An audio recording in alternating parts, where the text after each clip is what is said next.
مردی که باور نکردنی ترین ذهن تاریخو داشت. بعضی ها به این دنیا اومدن تا یه کار خاص انجام بدن. لیونل مسی به دنیا اومد تا فوتبالیست بشه. ولفگانگ آمادئوس موزارت متولد شد تا موسیقی بسازه. آلبرت اینشتین هم به این دنیا اومد که درکمون از جهان رو تغییر بده. و رابرت جیمز فیشر چی؟ اون هم به دنیا اومد تا شطرنج بازی کنه. ساده بگم این مرد پدیده بود. موفقیتی رعدآسا داشت و تمام رکوردهای موجود و شکست تا به اوج برسه. اون واقعاً کارش عالی بود. اعجوبه آمریکایی بابی فیشر تا حدی خوب بود که در اوج تواناییاش به تنهایی با ماشین شطرنج اتحاد جماهیر شوروی، ابرقدرتی که از طرف دولت حمایت میشد و بیش از 2.5 دهه در شطرنج بین‌المللی انحصار ایجاد کرده بود، وارد رقابت شد و شکستش داد. با این کار سطحی از تسلط بر قدرتمندترین بازیکنان شطرنج جهان ایجاد کرد که قبلش سابقه نداشت و تا کنون هم تکرار نشده. فیشر علاوه بر رقابت با استادان بزرگ شطرنج، با شیاطین درونی خودش هم می‌جنگید. بعد از اینکه قله اورست شطرنج رو فتح کرد و به بهترین بازیکن جهان تبدیل شد، همه چیزو دور ریخت. پارانویا و بدگمانیش روز به روز بدتر میشد تا بازی رو رها کنه که کل زندگیشو وقفش کرده بود. با نابهنجارتر شدن مداوم رفتارش به مجرمی تحت تعقیب تبدیل شد و در نهایت از کشوری که روزی براش افتخار آفریده بود تبعید شد. این داستان واقعی و حیرت انگیز بابی فیشر بزرگترین نابغه تاریخ شطرنج. اگه صرفاً ژنتیک رو در نظر بگیریم، مشخص بود فیشر قراره در آینده فرد باهوشی بشه. مادرش رجینا مدرک پزشکی داشت و به 7 زبان دنیا مسلط بود. پدرش هرمان، یا بهتره بگم مردی که مردم فکر می‌کردن پدرش، هم دانشمند بیوفیزیک بود. ظاهراً احتمال بالایی وجود داره که بابی حاصل خیانت مادرش با ریاضیدان و فیزیکدان مجار پاول نمنیی باشه. به هر حال میتونیم بگیم که طبیعت هواشو داشت، ولی در بخش تربیت و پرورش اوضاع کمی پیچیده بود. بابی در سال 1943 متولد شد و در اصل بی خانمان بود. اون و خواهرش جوان بعد از طلاق والدینشون با مادرشون زندگی می‌کردن. رجینا زن پیچیده‌ای بود. از نظر سیاسی شدیداً فعال بود و به طور مرتب به دلیل ارتباطات کمونیستی مشکوکش زیر نظر FBI قرار داشت.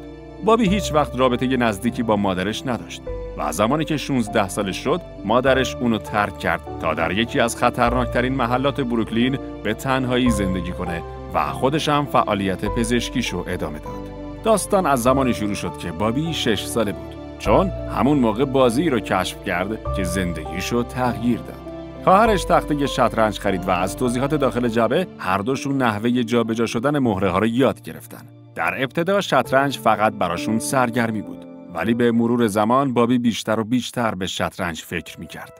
در کمتر از 1 سال سرگرمی کوچیکشون به علاقه‌ای وسواسگونه تبدیل شد. حداقل برای بابی چنین اتفاقی افتاد. خواهرش علاقش به شطرنج رو از دست داد و بابی دیگه همبازی نداشت. البته خیلی براش مهم نبود، چون با خودش بازی میکرد. 2 سال بعد بابی فیشر برای اولین بار به شکل خیلی کمرنگی در رادار شطرنج آمریکا ظاهر شد. رجینا علاقه پسرش رو دیده بود، اما زمان زیادی که بابی به تنهایی صرف بازی میکرد کمی براش نگران کننده بود. برای همین در روزنامه‌ای محلی آگهی چاپ کرد تا برای بابی رقیب یا به طور ایدئال دوست و همبازی پیدا کنه. البته نتیجه این کار خیلی بهتر بود، چون بابی رو دعوت کردن تا در مسابقه‌ای در برابر یکی از قدرتمندترین بازیکنان آمریکا در اون زمان، یعنی مکس پیوی، بازی کنه. قرار بود به اصطلاح مسابقه‌ای نمایشی برگزار بشه تا پیوی مهارت‌های شگفت‌انگیزش رو با بازی در برابر گروه بزرگی از بازیکنان نشون بده. اگه انتظار دارین داستان با معجزه و شکست خوردن استاد بزرگ شطرنج شروع بشه، متاسفانه باید ناامیدتون کنم، چون پیوی حدوداً در طی 15 دقیقه بابی رو شکست داد. علیرغم اینکه پیروزی آسونی بود، ولی پسر 7 ساله‌ای که شطرنج و خودآموز یاد گرفته بود، عملکرد خیره کننده‌ای داشت. بنابراین رئیس باشگاه شطرنج بروکلین که در مسابقه حاضر بود، تصمیم گرفت دوره‌ای آموزشی به بابی پیشنهاد بده و با معرفی به باشگاه شطرنج اونو زیر بال و پر خودش بگیره. بابی به چنین فرصتی نیاز داشت تا بتونه بازیشو به سطح بالاتری برسونه. حالا که اطرافش پر از بازیکنان و مربیان ماهر و قدرتمند بود، با سرعت تقریباً باور نکردنی پیشرفت کرد. در 9 سالگی اولین تورنمنتش رو برنده شد و در اون برهه برای اکثر بازیکنان باشگاه که اغلب دهه‌ها ازش با تجربه تر بودن، رقیب قابلی محسوب میشد. در تابستان 1956 زمانی که تنها 13 سال داشت، اولین پیروزی بزرگش رو کسب کرد و جوانترین قهرمان مسابقات شطرنج جوانان آمریکا در تاریخ لقب گرفت. این دستاورد از هر نظر خارق‌العاده بود، ولی فیشر تازه شروع کرده بود. کمی بعد در همون سال دعوت شد تا در رقابتی در سطح حرفه‌ای با حضور 12 بازیکن بزرگ آمریکا در اون زمان شرکت کنه. بابی با اختلاف جوانترین بازیکن مسابقات بود و در مقایسه با رقبا به مراتب تجربه کمتری داشت. احتمالاً به همین دلایل بود که هشتم شد. ولی دست خالی برنگشت و جایزه بریلینسی رو برای پیروزی در برابر استاد بین‌المللی شطرنج دونالد برن کسب کرد. امروزه این پیروزی به بازی قرن معروف شده و در اون شاهکاری رو از بابی فیشر 13 ساله با مهره‌های سیاه شاهد بودیم که وزیرش رو فدا کرد تا حمله‌ای مات کننده به شاه سفید انجام بده. بیش از 60 سال از این بازی گذشته، اما همچنان یکی از تحسین شده ترین و مورد مطالعه قرار گرفته شده ترین بازی‌های تاریخه. همه به زودی فهمیدن فیشر صرفاً یک بازیکن جوان قدرتمند نیست و واقعاً توانایی‌های ویژه‌ای داره. اون با مردانی چند ده سال بزرگتر از خودش که زندگیشون رو وقف شطرنج کرده بودن رقابت می‌کرد و داشت برنده می‌شد.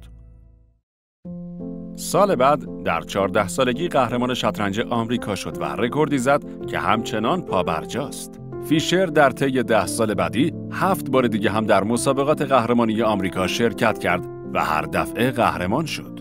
اون قبل از 15 سالگی عنوان استاد بزرگ رو کسب کرد و دوباره جوانترین فردی در تاریخ شد که چنین دستاوردی رو کسب میکنه. تعهدش به بازی شطرنج حیرت انگیز بود. تقریباً بی‌وقفه آموزش میدید و از هر فرصتی که برای بازی وجود داشت استفاده میکرد.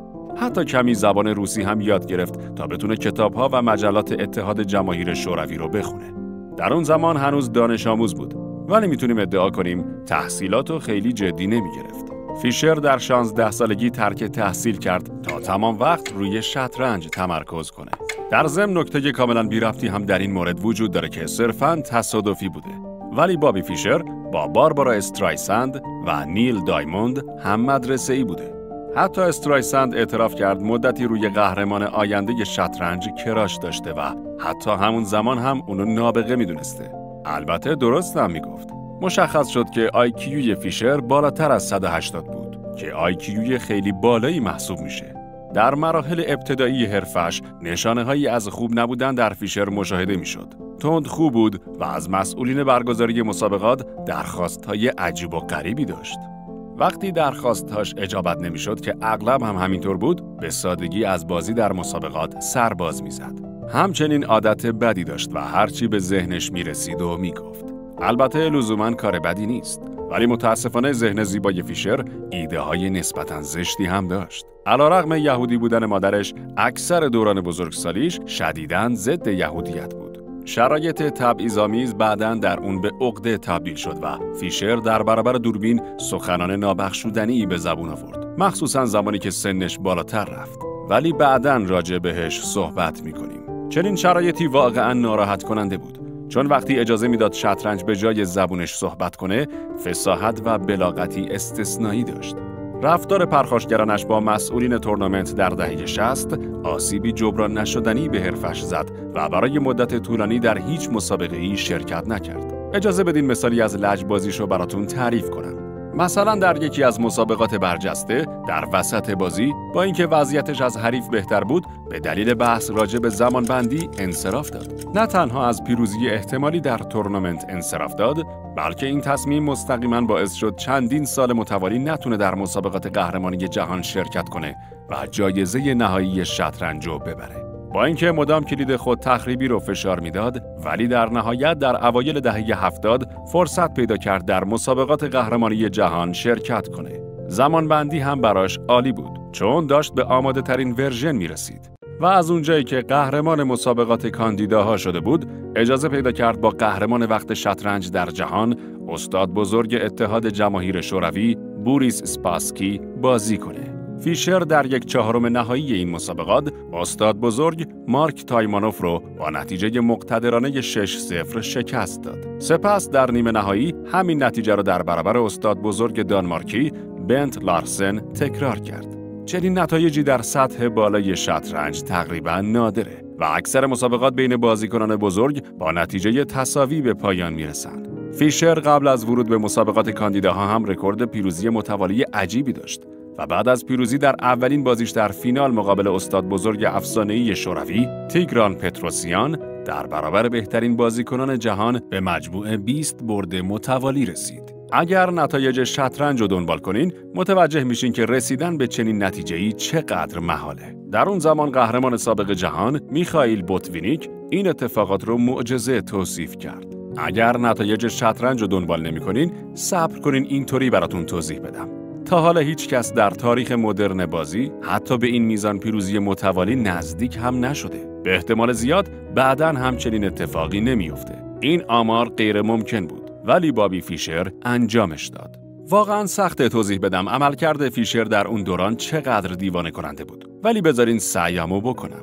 استاد بزرگ نروژی مگنوس کارلسن در حال حاضر بهترین شطرنج باز جهانه. تا حالا 5 بار قهرمان جهان شده و یک سر و گردن از سایر بازیکنان جهان بالاتره. اکثر افراد معتقدن وقتی بازنشسته بشه میتونه خودشو بهترین بازیکن تاریخ شطرنج بدونه. کارلسن در حال حاضر 60 امتیاز از دومین بازیکن بزرگ و پدیده جوان جهان علیرضا فیروزجا بالاتره و در واقع این فاصله زیاد سلطه کارلسن رو در حوزه شطرنج نشون میده. ولی نکته اینجاست که بابی فیشر در اوایل دهه 70 رتبه اول رو در بین بازیکنان داشت و بعد از 20 پیروزی متوالی 125 امتیاز از نزدیکترین رقیبش بوریس اسپاسکی بالاتر بود و به زودی قرار بود این دو بازیکن در مسابقات قهرمانی جهان به مصاف همدیگه برن. همونطور که گفتم، کارلسن در مسیر تبدیل شدن به بهترین شطرنج باز تاریخ قرار داره. ولی نزدیک به 20 بازیکن دیگه در فاصله 125 امتیازی ازش قرار دارن. البته دوران تغییر کرده و مقایسه مستقیم کار آسونی نیست. ولی منظورم اینه که در تاریخ شطرنج هیچ کس به اندازه فیشر در اوایل دهه 70 از رقباش برتر نبود. انگار داشت بازی متفاوتی رو بازی می‌کرد. علیرغم اختلاف امتیاز، نتیجه مسابقات قهرمانی 1972 اصلاً از قبل مشخص نبود. دقیقاً مثل فیشر، اسپاسکی هم یکی از بهترین شطرنج بازان تاریخ محسوب میشه. همچنین در اون زمان یکی از معدود بازیکنان شطرنج در جهان بود که در برابر رقیب آمریکاییش رکورد خوبی داشت. قبلاً 5 بار رو در روی همدیگه قرار گرفته بودند و اسپاسکی 3 بازی رو پیروز شده بود. بقیه بازی‌ها هم مساوی شدند. اسپاسکی برتری بزرگ دیگه‌ای هم داشت و از طرف دولت اتحاد جماهیر شوروی که در دهه‌های گذشته پیروزی‌های زیادی به ارمغان آورده بودند هم حمایت می‌شد. بعدها فیشر با تیمی از استادان بزرگ قدرتمند وارد مسابقه شد که همگی برای کمک به اسپاسکی بازی فیشر رو تحلیل می‌کردند، گزارش می‌نوشتن، دنبال نقطه ضعف می‌گشتن و خطوط حمله رو طراحی و آماده می‌کردن تا اونو غافلگیر کنن. فیشر چنین امکاناتی نداشت. فقط دستیارش استاد بزرگ آمریکایی ویلیام لومباردی بهش کمک می‌کرد. دنیای شطرنج هیجان زده در انتظار بازی بود و برای اولین و احتمالاً آخرین بار در تاریخ شطرنج سرتیتر خبرها شد. اوجگیری جنگ سرد هم به این موضوع کمک کرد و حالتی سیاسی به رقابت شطرنج آمریکا علیه جماهیر شوروی اضافه کرد. اما قبل از اینکه بازی شروع بشه، فیشر کارهای همیشگیشو تکرار کرد. به مکان برگزاری بازی اعتراض کرد و درخواست داشت جایزه مسابقه به مقدار چشمگیری افزایش پیدا کنه. فیشر قبول نمی‌کرد بازی کنه و برای همین شروع مسابقه 2 روز به تأخیر افتاد. ولی خوشبختانه بانکدار و سرمایه گذاری بریتانیایی مبلغ هنگفتی اهدا کرد تا جایزه افزایش پیدا کنه. راجع به مکان برگزاری مسابقه هم در نهایت به توافق رسیدن. ریکیاویک، ایسلند. اگه کسی شک داشت که اسپاسکی حریف فیشر میشه یا نه، خیلی زود شکش برطرف شد. چون اسپاسکی آمریکایی ظاهراً شکست ناپذیر رو در اولین بازی از 24 بازی برنامه‌ریزی شده شکست داد. دومین بازی رو هم برنده شد. ولی این بار دلیلش عدم حضور فیشر بود. چون همونطور که همه انتظارشو داشتن، فیشر نمیخواست بازی کنه. رسانه‌ها خیلی به بازی توجه می‌کردن و فیشر احساس می‌کرد دوربین‌های زیاد و ضبط بازی برای مخاطبین تمام دنیا باعث شدن نتونه بازی خوبی ارائه بده. بنابراین درخواست کرد بازی دوم به مکانی محرمانه‌تر منتقل بشه و زمانی که به درخواستش عمل نشد، در مسابقه شرکت نکرد. اگر اسپاسکی دخالت نمی‌کرد، احتمالاً بازی همونجا به پایان می‌رسید. در حرکتی جوانمردانه و تحسین برانگیز، به جای اینکه خیلی ساده قهرمانی رو بگیره و به کشورش برگرده، قهرمان شوروی از مسئولین تقاضا کرد به درخواست‌های فیشر عمل کنند تا مسابقه ادامه پیدا کنه. بقیه داستان هم در تاریخ ثبت شده. فیشر علیرغم اینکه 2-0 عقب بود که در دنیای کاملا متعادل شطرنج اختلاف زیادی محسوب میشد، 7 بازی از 19 بازی بعدی رو برد. فقط 1 بار شکست خورد و 11 بازی هم مساوی شد. پیروزی مقتدرانه‌ای بود و فیشر 11مین قهرمانی شطرنج جهانش رو کسب کرد. عملکردش در طول مسابقات شگفت‌انگیز بود و بعد از بردی هوشمندانه در بازی ششم، حتی بوریس اسپاسکی هم همراه با هواداران ایستاد و حریفش رو تشویق کرد. با توجه به قدرت بازیش در اون زمان، دلایل زیادی داریم که باور کنیم فیشر میتونست سالها یا حتی دهه‌ها پادشاه بازی شطرنج باشه. ولی هیچ کس فرصت پیدا نکرد بفهمه فیشر تا چه حد از دست رفته بود. در سال 1975 اون باید در برابر استاد بزرگ جوانی از جماهیر شوروی، آناتولی کارپوف، از عنوان قهرمانیش دفاع می‌کرد. اما دوباره قبل از بازی درخواست‌های عجیبی رو مطرح کرد. البته برخی موارد نسبتاً منطقی بودن، ولی سایر درخواست‌ها اینطور نبودن. زمانی که فقط به برخی از درخواست‌هاش پاسخ داده شد، فیشر دوباره مسابقات رو ترک کرد و این بار قهرمانی رو از دست داد. تا 20 سال بعد در هیچ مسابقه سطح بالایی از شطرنج در برابر عموم شرکت نکرد. هر چی می‌خواین راجع به فیشر بگین، ولی واقعاً کینه به دل گرفتن و بلد بود. عملاً منزوی شد و اطلاعات زیادی از زندگیش در این چند دهه موجود نیست. البته قابل ذکره که در فرقه‌ای به نام کلیسای جهانی خدا هم مشغول به فعالیت شد. این گروه اعتقاد داشت دنیا در سال 1975 به پایان میرسه. ولی وقتی به این سال رسیدیم و آخرالزمانی در کار نبود، در نتیجه فیشر به همراه بسیاری از اعضا فرقه رو ترک کردند. اولین بازی حرفه‌ای فیشر بعد از 2 دهه دوری از میادین، بازی مجدد در برابر اسپاسکی بود که در سال 1992 در یوگسلاوی برگزار شد. فیشر به شکل نسبتاً راحتی در این بازی برنده شد، ولی در کنار دستمزد بالایی که گرفت، مشکلات قانونی هم به سراغش اومدن. در اون زمان سازمان ملل فعالیت‌های تجاری در یوگسلاوی رو ممنوع کرده بود و معتقد بودن این مسابقه قانون رو نقض کرده. فیشر به خوبی میدونست کارش غیر قانونیه، چون در کنفرانس خبری زنده قبل از بازی نامه قرار منعی که توسط دولت آمریکا براش فرستاده شده بود و برداشت و جلوی دوربین‌های کل دنیا روش تف کرد. واکنش آمریکا هم به همین اندازه قاطع بود. حکمی برای بازداشت فیشر صادر شد. ولی چون نمیخواست با سقوطی که در آمریکا انتظارشو میکشید مواجه بشه، هیچ وقت به وطنش برنگشت و در عوض در کشورهای مجارستان و ژاپن ساکن شد. البته نزدیک بود بعد از دستگیری به دلیل سفر با پاسپورت منقضی شده در سال 2004 تبعید هم بشه. این اتفاق باعث شد 9 ماه در ژاپن زندانی بشه. در این زمان رقیب دیرینه‌اش بوریس اسپاسکی شخصاً از رئیس جمهور وقت آمریکا جورج دبلیو بوش تقاضا کرد در این پرونده دخالت کنه. وقتی اقدامش موفقیت آمیز نبود، اسپاسکی پیشنهاد داد در سلول همراه با فیشر زندانی بشه. البته فقط به شرط اینکه یک تخته شطرنج بهشون داده بشه. در نهایت فیشر موفق شد دولت ایسلند رو مجاب کنه ویزای شهروندی کامل بهش بدن و باقی روزهای عمرشو در ریکیاویک زندگی کرد. یعنی همون مکانی که اسپاسکی رو مقتدرانه شکست داده بود. در سال 2008 و در سن 64 سالگی هم در همین شهر فوت کرد. هنوز هم عده زیادی فیشر رو الگو و یکی از بهترین شطرنج بازان تاریخ میدونن. فردی که نابغه و مرموز بود. روش بازی فیشر بی سابقه بود. اما باید تأکید کنیم صرفاً خوب بودن در یک حوزه دلیل نمیشه اعمال بدی مرتکب بشیم و حرفهای بدی بزنیم. و بابی فیشر قطعاً در مقاطعی از زندگیش چنین اشتباهی رو مرتکب شد. فقط با جستجویی ساده و سطحی در اینترنت میتونین برخی از سخنان منزجر کننده فیشر راجع به یهودی‌ها، زنان، آمریکا و تقریباً تمام موضوعات دیگه‌ای که باهاشون به مشکل می‌خورد و پیدا کنید. در پایان عمرش کاملاً متقاعد شده بود که دنیا رو توطئه‌گران شیطان یهودی کنترل می‌کنن و دولت آمریکا قصد داره بهش آسیب بزنه. همچنین معتقد بود بازی‌های شطرنج مدرن همه از پیش تعیین شدن و کامپیوترها بازی رو از بین بردن. اما احتمالاً مشهورترین رفتار زشت فیشر تنها چند ساعت بعد از حمله تروریستی به مرکز تجارت جهانی در سال 2001 اتفاق افتاد.